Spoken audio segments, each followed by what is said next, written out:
Actually 2 மணிக்கு exam இருக்குது. நான் இப்போ ரெடி ஆகிட்டு இருக்கேன். காஜல் கை கொடுத்து ஐசை மறக்கக்கூடாது. பொட்டு இல்லைன்னா அவ்வளோதான். ஃபேவரட் லிப்ஸ்டிக் செட்டிங் பண்ண போகிறேன்.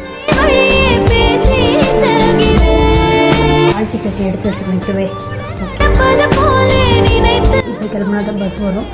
சரி இப்போ கிளம்ப வேண்டியதான். மஸ்ட்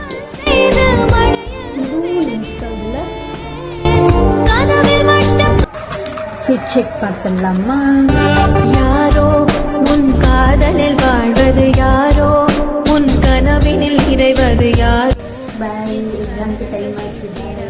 நெக்ஸ்ட் வீடியோவில் பார்ப்போம்.